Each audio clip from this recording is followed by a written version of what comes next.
abo ngabo Imana yambwiye ko ari mbere yawe hari intambara gomba kurwana. Imana yashaka kurwana intambara nziza kamera nka Nehemiya, kandi Imana ikurinde ikintu cyakubuza gusingira. Hari ibikomeye kubera kubona imbere yawe.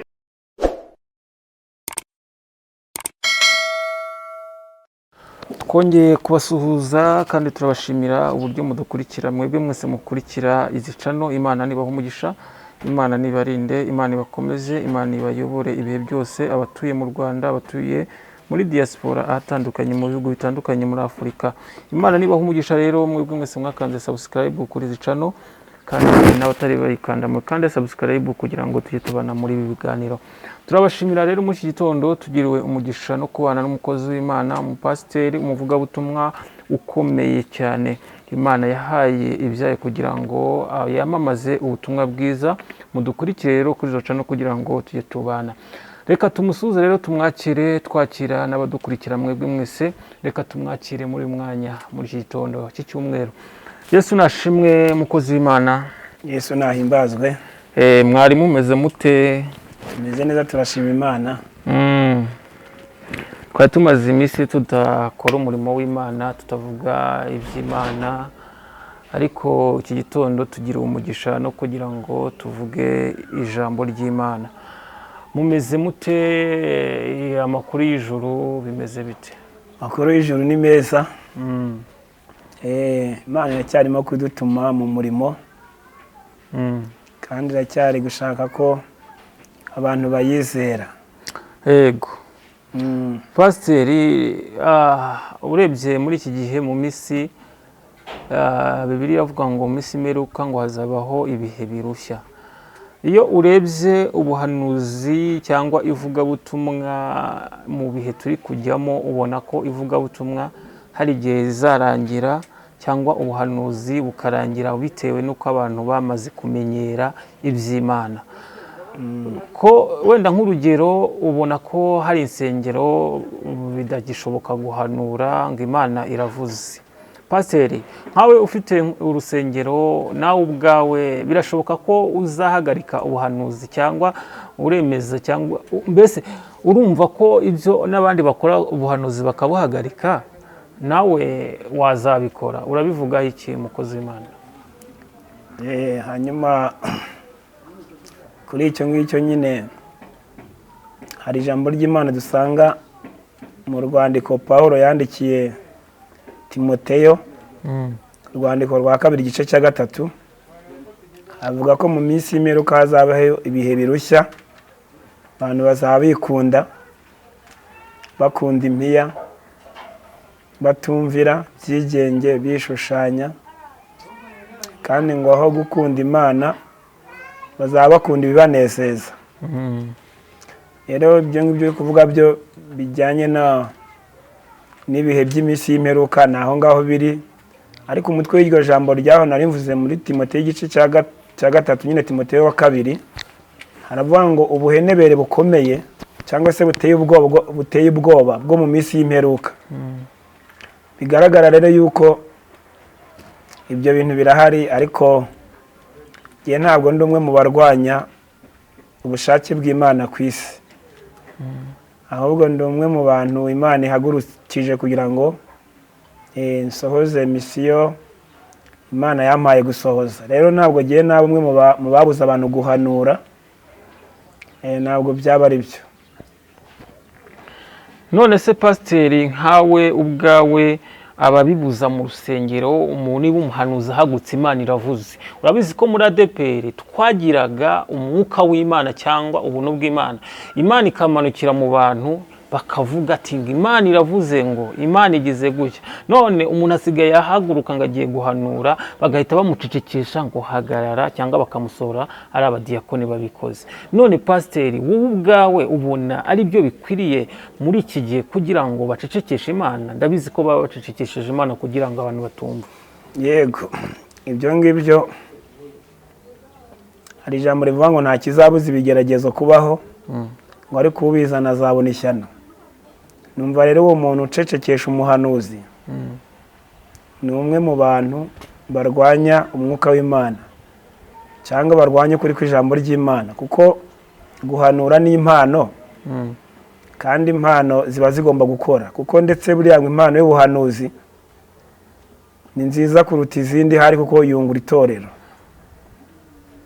Urumva rero kandi uwo muntu nyine urwanya umuhanuzi aba arwanije Imana. Urumva rero kurwanya Imana ni icyaha.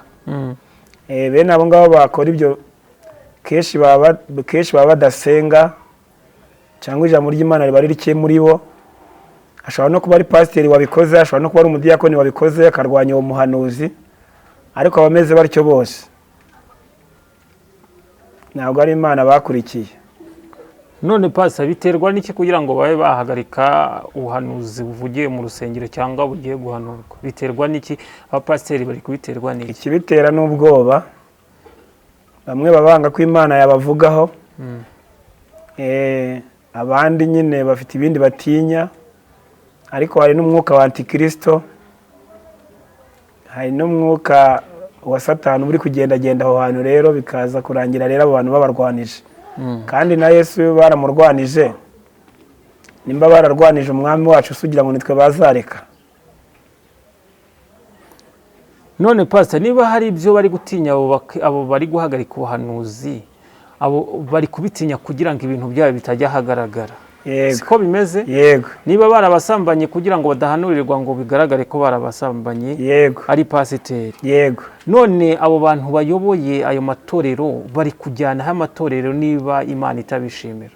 Abo ngabo Imana yambwiye ko ari ingwe. Abo ni babashumba nyine b'ingwe, kandi buri ingwe ntabwo iyobora. Ni handi twigeze tubona ko buri ingwe iyo iragiye intamira zirira. Rero bano bantu bose babuza abandi gukora umurimo w'Imana, kandi bitwaje ibintu by'ubuyobozi bafite mu matorero cyangwa mu madini, bari bose bari muri gahunda y'ingwe. Ni inyamaswa ariko zihagaze mbega bafite ishusho yo kwera, ariko bahakana imbaraga zako. Pawulo yabwiye Timoteyo ngo bameze batyo ujye ubatera umugongo. Urakoze cyane mukozi w'Imana, ngo abameze batyo ujye ubatera umugongo. Imana ishimwe kandi Imana ihabwe icyubahiro. Mwebwe mudukurikira murabyumva uko bimeze, n'ibihe by'imeruka nta kundi, kandi tugomba kubinyuramo kuko byarahanuwe bigomba kubaho. Reka tugushimire rero, tugusabe udusengera Imana twinjire mu kindi cyiciro cyo kumva ubuhanuzi. Twebwe ntago tubuhagarika, ahubwo turabutanga tukabuteza imbere kugira ngo abantu bumve, buri muntu wese yumve icyo Imana imushakaho. Ni karibu umukozi w'Imana. Yego. Imana ishimwe, reka dusenge. Mana, mu izina rya Yesu tugushimiye ijambo ryawe tugiye kwakira. Mu izina rya Yesu turasenze kugira ngo Umwuka Wera abe hamwe natwe, ntabwo ari twe Kristo, ahubwo izina ryawe rihabwe icyubahiro. Turagushimiye ko ubyumvise, ni mu izina rya Yesu Kristo. Amen. Yego. Imana ishimwe kandi Imana ihabwe icyubahiro. Kano kanya nanjye ndabakire mu ijambo ry'Imana. Badukurikiye abakanze subscribe, mwarakoze kugira ngo dushyigikire umurimo w'Imana ndetse dushyigikire buno butumwa. Imana ibaho umugisha mu izina rya Yesu. Rero reka dusome ijambo ry'Imana. Tugiye gusanga mu rwandiko Pawulo yandikiye Timoteyo. Ni urwandiko rwa mbere. Urwandiko rwa mbere Pawulo yandikiye Timoteyo, igice cya 6, some ku murongo waho wa 12. Urwandiko rwa mbere ibice 6:12 haratubwira ngo, banza usome ku mutwe, banza usome titire y'ijambo. Titire y'ijambo inshingano y'abagaragu. Sibyo? 6:12 haravuga ngo, ujye urwana intambara nziza yo kwizera, usingire ubugingo buhoraho ubwo wahamagariwe, ukabwaturira kwatura kwiza, ukabwaturira kwaturira kwiza imbere y'abahamya benshi. yego N'uwo murongo gusa? niwo murongo gusa. Hano ijambo ry'Imana dusomye riratubwiye ngo ujye urwana intambara nziza, Imana ishimwe. Hano ni ijambo Pawulo yandikiye Timoteyo nk'umuntu yari yarabyaje ubutumwa bwiza kandi akamufasha no kugera ku nshingano zo kuyobora itorero. Timoteyo uyu nguyu yari umushumba w'itorero hariya muri Efeso. Imana itwiyereke mu izina rya Yesu. Hanyuma rero Pawulo aramwandikira aramubwira ngo ujye urwana intambara nziza yo kwizera. Aramubwira ngo kandi usingire ubugingo buhoraho ubwo wahamagariwe ukabwatura kwatura kwiza imbere y'abahamya benshi. Hano Imana yampaye message y'abantu basenga, irambwira ngo mbabwire ngo ibagarutseho mu gihe nk'iki ngiki, ariko Yesu arashaka ko murwana intambara nziza. Imana ishimwe. Amen. Hanyuma hano rero ijambo riravuga ngo intambara zitabayeho wavuga iki? Wavuga ko warwanya uruhe rugamba? Ibyo hari n'umuririmbyi wabiririmbye aravuga ngo intambara zitabayeho wavuga iki? Wavuga ko warwanya uruhe rugamba? Imana itwiyereke. Hano rero Pawulo yandikira Timoteyo aramubwira ngo ujye urwana intambara nziza. Numara kurwana intambara nziza usingira ubugingo bugize gute? Buhoraho. Aramubwira ngo kandi ubugingo buhoraho wagize gute? Warabuhamagariwe. Umaze kubuhamagarirwa aravuga ngo kandi buno bugingo waranabwatuye. Watura kwatura kwiza imbere y'abahamya benshi yuko uri umugenzi ujya mu ijuru, yuko uri umwana w'Imana. Ukimara rero kubyatura uhita uhabwa ubugingo. Iyo ukimara kwatura ibyaha byawe, iyo ukimara kwizera Yesu, iyo ukimara kwemera ko Yesu Kristo ari umwami n'umukiza, uhita uhabwa ubugingo ndetse uhita ubwemererwa. Imana idufashe, Imana ihimbazwe. Rero muri uru rugendo Timoteyo yaragiye kuzabamwo no gukorera Imana, Mwuka w'Imana aza kuri Pawulo kugira ngo yibutse Timoteyo, aramubwira ngo ujye urwana intambara nziza. Imana ishimwe.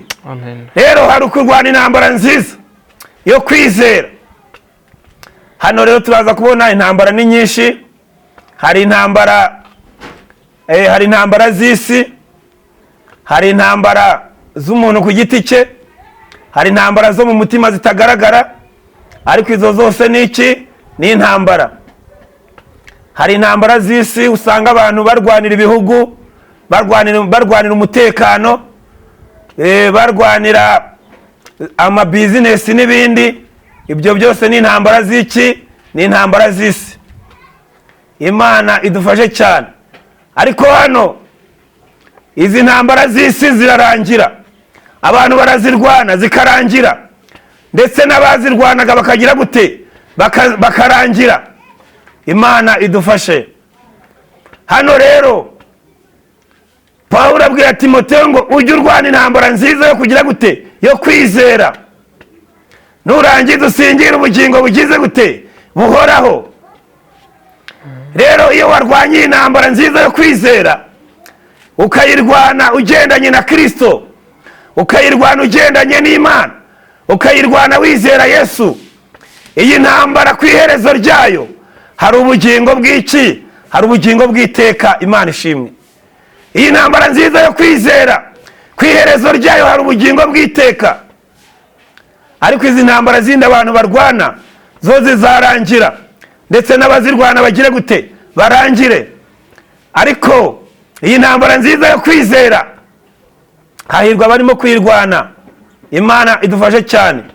Hano rero uraza kubona abantu benshi bajya bagera muri izi ntambara bizera Yesu cyangwa se basenga cyangwa ari abakristo, ukaza kubona bamwe bitotombera Imana, ukaza kubona abandi baracumujwe n'amasezerano. Imana idufashe cyane, ariko Imana iravugana nawe muri iki gitondo yuko ukwiriye kurwana intambara nziza yo kugira gute, yo kwizera, kuko nyuma y'iyi ntambara urimo urarwana hari ubugingo, hari imbaraga z'Imana, hari gukora kw'Imana. Imana ishimwe. Ijambo ry'Imana dusanga muri Samweli wa mbere igice cya 17, turaza kuhabona inkuru y'umuntu witwa Dawidi, turahabona inkuru y'umuntu witwa Goliyati, turaza kuhabona kandi ubwo urugamba rwari ruhari, Abafilisitiya bashaka kurwanya Abisirayeli ngo babatsinde. Imana itwiyereke. Ariko umuntu witwaga Dawidi ngo yaje kugemurira abakuru be, ageze ku rugamba aho bari asanga Abisirayeli bari mu myobo. Imana idufasha cyane. Kandi asanga hari Umufilisitiya witwaga Goliyati arimo yivovota. Goliyati uyu nguyu baravuga ati mu Bisirayeli hazemo umuntu umwe turwane, nindamuka munesheje turaza kuba tubanesheje. Aravuga ati kandi namwe mu Bisirayeli nihazamo umugabo umwe akatunesha, akanesha, ati namwe Abisirayeli muraza kuba mutunesheje. Imana idufashe cyane. Ahangaha turaza kubona umuntu witwaga Dawidi, yari umwana mutoya w'umusore w'umugenda, ariko ngo yiyumvamo kurwana na Goliyati. Akimara kubivuga bene se bakuru be ba Eliyabu, bari abajenerali mu ngabo za Sawuli, baramupinga, baramusuzugura. Imana itwiyereke. Ngo nuko Dawidi bamushyira Sawuli, ariko Dawidi ngo atanga ubuhamya. Bamubajije uburyo yarwana na Goliyati, Dawidi atanga ubuhamya, ababwira uburyo yigeze aragira intama, kandi ngo muri izo ntama hazagamo ikintu cyitwaga intare. Intare igafata umwana w'intama, Dawidi akagenda agafata ya ntare akayambura umwana w'intama, yarangiza akayica. Imana ihoye cyane. Dawidi yongera kubaha ubuhamya bw'ukuntu yigeze yambura umwana w'intama, igisimba cyitwaga idubu. Ibyo ngibyo byose Dawidi arabibasobanurira. Imana ihoye cyane. Ariko Dawidi yari arimo yiyumvamo kurwana intambara nziza yo kugira gute, yo kwizera. Imana ishimwe. Amen. Dawidi arangije ngo akimara kubaha ubuhamya, Imana itwiyereke mu izina rya Yesu. Uyu munsi nawe Yesu aguha ubuhamya. Imana ishimwe. Yesu aguha ubuhamya bwo kugira ngo bugutambutse. Imana iguha ubuhamya buzaguhesha ubugingo bw'iki, bw'iteka. Imana ishimwe. Dawidi arangije ngo Sawuli yumva ubuhamya Dawidi atanze burafatika. Ngo Sawuli arangije amuhereza imyenda nyine yo kwambara y'abasirikare, ariko ngo Dawidi yambaye ya myenda yumva ntabwo biri buhure. Imana itwiyereke. Hano rero Dawidi ngo yagiye mu ruzi atora amabuye 5. Aya mabuye 5, ibuye rimwe ryitwaga ijambo ry'Imana, irindi buye ryitwaga kwizera, irindi buye ryitwaga gusenga, irindi buye ryitwaga ngo Imana izabikorera kugira gute, kwiyubahisha. Imana ishimwe.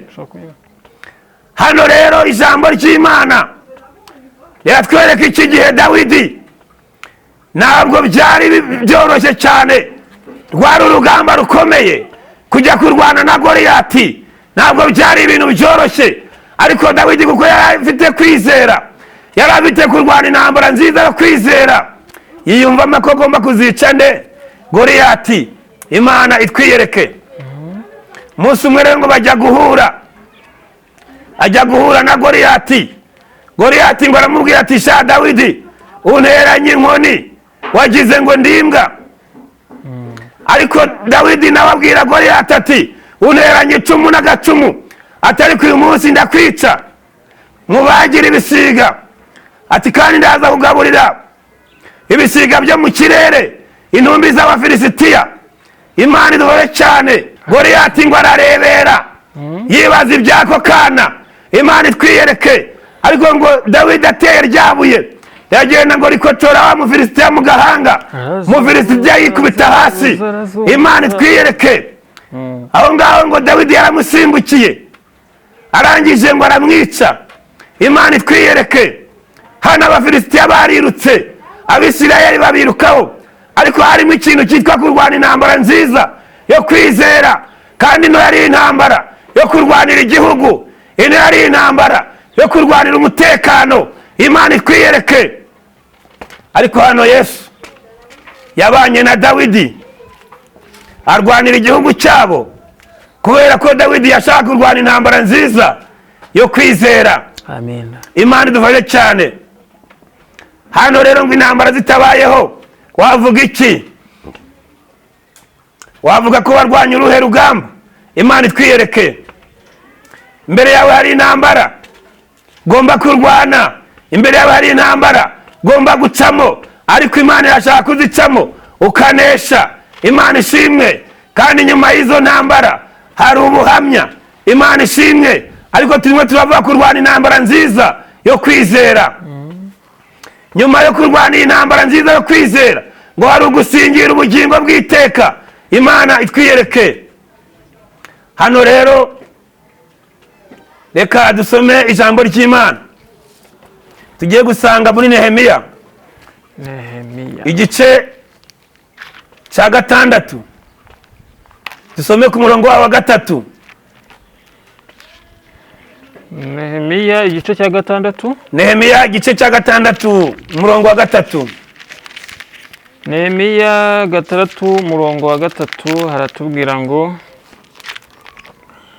umutwe w'amagambo uravuga ngo umurimo w'Imana udeheshwa n'ubugambanyi. Umurimo w'Imana udeheshwa n'ubugambanyi n'ibikangisho. Umurongo wa 3, nanjye mbatumaho intumwa ndababwira nti. Umurongo wa 3, nanjye mbatumaho intumwa ndababwira nti, ndakora umurimo ukomeye sinashobora kumanuka. Ndakora umurimo ukomeye ntabwo nashobora kumanuka. Nta mpamvu yo kwica umurimo ngo manuke mbasange. Nta mpamvu yo kwica umurimo ngo manuke mbasange. 4, bantumaho batyo 4. Bantumaho batyo 4. Nanjye mbasubiza ntyo. Nanjye mbasubiza ntyo. 5, maze Sanibalati yongera kuntumaho umugaragu we ubwa 3. Maze Sanibalati yongera kuntumaho umugaragu we ubwa 3. Afite urwandiko rurambuye mu ntoki ze. Afite urwandiko rurambuye mu ntoki ze. 6, rwari rwanditseho ngo mu mahanga hari impuha, kandi na Geshemu aravuga yuko we n'Abayuda mushaka kuguma. Rekeraho ngaho. Imana itwiyereke mu izina rya Yesu. Hano turaza kubona abantu barimo barwana intambara nziza yo kwizera. Nehemiya n'abantu bari kumwe nawe barimo barwana intambara nziza yo kwizera. Imana idufashe cyane. Ariko hano tukaza kubona umuntu witwaga Geshemu na Sanibalati, abangaba ndetse n'uwitwaga Tobiya, bo barimo barwana intambara z'ubusa, kuko kiriya gihugu Nehemiya yararimo kubakamo Yerusalemu naho cyari gihuriye n'abariya ba Tobiya bari bavuye i Babuloni baje kubarwanya. Imana idufashe cyane. Tobiya na Geshemu na Sanibalati barwanije umurimo w'Imana, bashyizeho ibikangisho, barwanije Nehemiya, barwanije itorero, barwanije umurimo w'Imana. Imana itwiyereke. Ariko ahangabo barimo barwana intambara z'ubusa, kuko muri Yerusalemu nta mugabane bari bafitemo, nta n'urwibutso bari bafitemo. Imana idufashe cyane. Kandi nyuma y'uko barimo barwanya ubwoko bw'Imana, kuri bo hari ukurimbuka, kuri bo hari ugucirwaho iteka, kuko barimo barwanya umurimo w'Imana. Imana itwiyereke.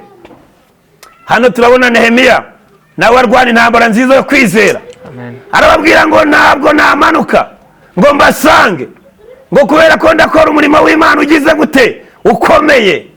Imana ishimwe. Ngo bakomeza kumutumaho inshuro ya mbere n'iya kabiri, bamutumaho inshuro ya gatatu, bamutumaho inshuro ya kane, ariko Nehemiya yanga kubasanga. Uyu munsi hari amajwi arimo araguhamagara ngo usubire inyuma. Hari imbaraga zirimo ziraguhamagara mwene data kugira ngo ureke umurimo w'Imana. Hari imbaraga zirimo ziragukurura mwene data kugira ngo ureke gusenga. Imana twiyereke. Ariko uyu munsi Imana yashaka kurwana intambara nziza, ukamera nka Nehemiya, nawe ukanga kwitaba abo ngabo baguhamagara, ukanga kubasanga, kuko hari Imana yaguhamagaye kandi igambiriye kukugira neza. Imana ishimwe. Amen. Hano rero uraza kubona abantu muri iki gihe barimo bararwana intambara z'ubusa, bameze nka Tobiya na Geshemu na Sanibarati. Imana ikurinde kurwana intambara y'ubusa. Imana ikurinde kurwana intambara izarangira nawe ukarimbuka. Ijambo ry'Imana dusanga mu Bagalatiya igice cya 5 umurongo wa 19 hatubwira ngo dore imirimo ya kamere iragaragara niyi: hazamwo ibintu by'inzangano, hazamwo ibintu by'amashyari, hazamwo ibintu byo kwirema ibice, hazamwo ibintu byo kugira ibintu abantu bagoma abandi. Hano rero ngo dore imirimo ya kamere iragaragara, harimo no gusinda. Imana iduhoye cyane. Harimo no gusambana. Ibyo ngibyo ni ukurwana intambara z'ubusa zizarangira. Zarangira n'uwo muntu wazirwanye nawe akarimbuka.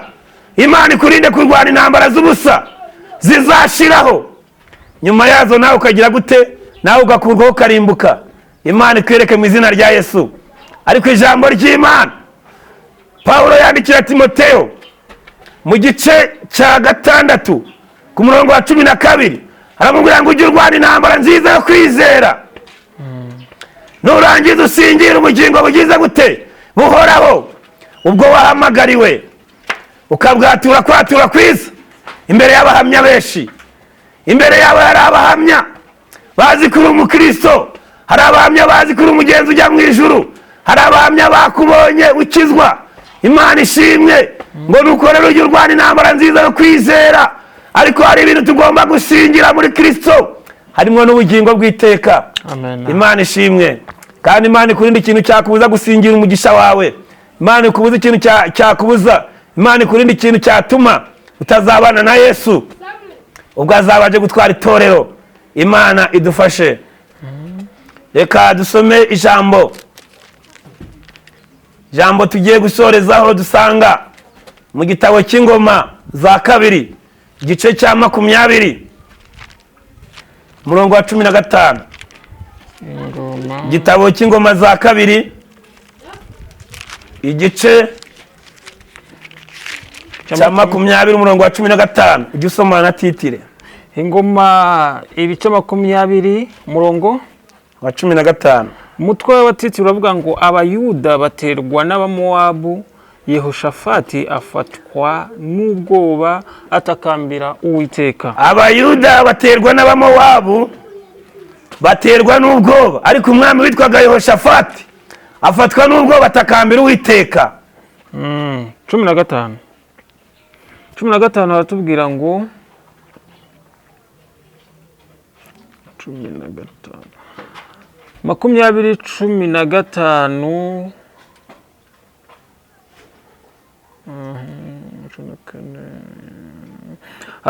aravuga ati nimwumve yemwe Bayuda mwese. Aravuga ati nimwumve yemwe Bayuda mwese, namwe baturage b'i Yerusalemu, namwe baturage b'i Yerusalemu, nawe mwami Yehoshafati, nawe mwami Yehoshafati, uku ni ko Uwiteka avuze, uku ni ko Uwiteka avuze, mwitinya kandi mwe gukurwa umutima n'izo ngabo nyinshi, kuko urugamba atari urwanyu, ahubwo ni urw'Imana. Rekera aho ngaho. Imana idufashe mu izina rya Yesu. Ahangaha ijambo ry'Imana riratwereka igihe Abayuda baterwaga n'Abamowabu. Abamowabu bari benshi kandi bateye ubwoba, ariko ngo Abayuda bagira ubwoba. Umwami witwaga Yehoshafati atakambira Uwiteka. Yari ari mu cyerekezo cyo kurwana intambara nziza. imana itwiyereke. Yehoshafati ngo atakambira imana hamwe n'abisirayeli barasenga. Urugamba rwari rukomeye, ntabwo rwari rworoshye, ariko basenga imana bahamagara iyera. Imana idufashe. Iki gihe mu iteraniro hagati harimo umuhanuzi w'umulewi witwaga Beneya. Uwo muhanuzi arahaguruka aravuga ati nimwumve yemwe Bayuda nawe mwami Yehoshafati, Uwiteka Imana Nyiringabo iravuze ngo uru rugamba ntabwo ari urwanyu, ahubwo Uwiteka niwe uzarurwana. Imana ishimwe. Iki gihe cyari gikomeye, ariko hamwe no gusenga imana, imana iza kurwana uru rugamba. Uru rugamba rwarabaye, Abisirayeli Abayuda banesha b'Abamowabu. Imana ishimwe, kubera ko bari basenze imana, kandi muri bo harimo kurwana intambara nziza yo kwizera. Imana ishimwe. Ijambo ry'Imana dusanga muri Yosuwa igice cya 6, turabona Abisirayeli kiriya gihe bava mu Egiputa bageze i Yeriko, bazengurutse Yeriko iminsi 6. Imana irababwira ngo muzazenguruke Yeriko.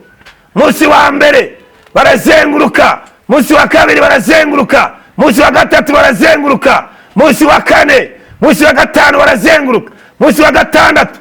Bageze ku munsi wa 7, nk'uko Imana yari yababwiye, Yeriko irahanuka yikubita hasi. Imana ikandagira ku rukuta rwa Yeriko. Imana ishimwe. Iki gihe cyari igihe gikomeye ku Bisirayeli, kuko bagombaga kunyura i Yeriko kandi nta yindi nzira bari bafite. Imana iduhoye cyane, ariko bageze i Yeriko nk'uko Imana yabibasezeranije, Imana irabarwanirira. Imana ishimwe. Icyo gihe Yeriko rwari urukuta rufite metero 100 z'uburebure, rufite metero 30 z'ubugari. Ariko muri iki gihe cyose ubwo bazengurukaga iyi Yeriko yaje guhirima, kandi Yeriko uko nguko yari yubatse muri metero 100 z'uburebure, muri metero 30 z'ubugari. Bari barapanzemo amabuye, barapanzemo ibyuma, barasutsemo amabeto. Ariko iki gikuta muri icyo gihe cy'iminsi 7, hamwe n'uko basenze bakarwana intambara nziza, Imana yarabatabaye. Imana itwiyereke. Ahangaha Yesu aravugana nawe wari ugiye gucika intege. Yesu aravugana nawe wari uretse gusenga. Yesu aravugana nawe wari ubonye imbere hari guteye ubwoba. Yesu aravugana nawe wumvaga wabivamo, kubera kubona imbere yawe hari ibikomeye, kubera kubona imbere yawe hari ibitera ubwoba. Imana iruhore cyane. Intambara zitabayeho wavuga iki? Wavuga ko warwanya uruhe rugamba? Imana itwiyereke. Rero intambara zigomba kubaho, ariko Imana ikaguha kuzinesha. Kandi n'umwami wacu Yesu Kristo baramurwanije, ariko ntiyacitse intege, yakomeje gusenga kugeza igihe urugendo yarurangirije, kandi arurangiza atsinze. Imana idufashe. Hanyuma tugiye gusenga. Message Imana yari yamaye yo kubagezaho ndangije kwitambutsa. Hanyuma tugiye gusenga, dusengere wowe wumvaga warugiye kuvamo kubera intambara uri gucamo, wewe wari warasubiye inyuma kubera intambara. Tugiye gusenga Imana yongere kubaka, yongere kugarure, yongere gushoboze gukora umurimo mu izina rya Yesu. Amen. Hanyuma nkuko Imana yabwiraga Timoteyo ngo arwane intambara nziza, Timoteyo yakubera urugero rwiza. Kandi Dawidi warwanye na Goliyati akanesha, Dawidi akubera urugero rwiza. Hanyuma kandi Yosuwa n'Abisirayeli nabo mu gice cya 6 bakubera urugero rwiza. Hanyuma kandi Nehemiya akubera urugero rwiza. Hanyuma kandi urugero rwiza rukomeye cyane ni Yesu Kristo, kuko ibi ngibi nawe yabinyuzemo ariko aranesha. Rero tugiye gusenga. Hanyuma reka dusenge Imana itwiyereke mu izina rya Yesu. Urakoze cyane mukozi w'Imana. Imana ni guhumugisha, ni ibintu bikomeye cyane, message ikomeye buri muntu wese ashobora kubasha kumva. Twese turwane intambara nziza yo kwizera, kuko nibyo bikwiriye. Hari ijambo watubwiye nanjye numvishije ngo rivuga ngo ngo nuko ijambo riva ku Uwiteka ribwira Abisiraheli igihe bari mu ntambara bavuga ngo mwitinya kuko ndi kumwe namwe. Intambara barwanaga, burya iyo uri umukristo ukumva ijambo cyangwa ijwi rivuga ngo witinya kuko ndi kumwe nawe iri mu ntambara, burya wongererwa imbaraga. Reka turwane intambara nziza kuko nibyo bikwiriye. Urakoze mukozi w'Imana rero, reka tugusabire umugisha, noneho uduhe nimero zawe ku buryo ugukeneye kugira ngo mufatanye gusenga nk'umupasiteri. Burya abapasiteri bagira amavuta menshi cyane kugira ngo wenda bazakubone. Mukozi w'Imana, nimero zanyu niba bishoboka mwazi. Yego. Akoze cyane. Nimero zanyu ni 07 82 69 15 60. Tigo ni 07 2 8 120 411. Urakoze cyane. Niba nta kindi Imana cyangwa wawe wibagiwe message wawe wibagiwe, twagusaba noneho ukadusengera Imana, ugasengera n'abadukurikira, noneho tugasoza. Yego. Ubundi mfite message nyinshi, ariko haba hari message imwe ifite ibintu biyikubiyemo. Rero ubwo ngiye kuvuga indi message byansaba kongera gutangira. Nanone bikamfata kandi undi mwanya munini cyane, ariko ibyo tumaze kuvuga tuvuze ibyari bikubiye muri iyo message, kandi ndumva uwo gukira Imana iramukiriza muri iri jambo. Rero reka dusenge Imana iduha umugisha twese, hamwe n'abatwumva, hamwe nawe kandi turi kumwe hano muri iki kiganiro. Nawe Yesu aguha umugisha mu izina rya Yesu. Murakoze cyane. Reka dusenge. Mana, mu izina rya Yesu, Imana yo kwizerwa no kwiringirwa, uri Imana ivuga bikaba, wategeka bigakomera. Iri ni ijambo rya Mwami rimanutse. Sengeye Mwami iri jambo kugira ngo rikomeze kugira imbaraga, irukana abazimu n'abadayimoni mu izina rya Yesu. Kandi umuntu wese warucitse intege wenda gusubira inyuma, iri jambo rimuha imbaraga zo gukomeza urugendo. Turagushimiye kubyumvise, tubisabye Imana mu izina rya Yesu Kristo. Amen. Imana ni guha umugisha. Turagusabiye abadukurikiye namwe, Imana ibaha umugisha. Mukande subscribe, like, comment, mudutere inkunga muri ubwo buryo, kandi Imana izajya ibana namwe, izajya ibaha umugisha. Aho mutuye hose rero, reka muhahe muronke icyumweru cyiza. Turabashimira. Ibiganiro byacu nakagaruka, mudukunde kandi mubane natwe mu izina rya Yesu Kristo, kuko murabe Imana natwe turabe Imana. Dukora umurimo kugira ngo twese tuzabone ubugingo buhoraho, kuko ni yo ntego nkuru, kuko nta wakwishimira ko buri muntu wese ashobora kuzarimbuka, kandi twarumvishije. Imana nibaha umugisha rero, kandi Imana ibarinde. Ciao ciao.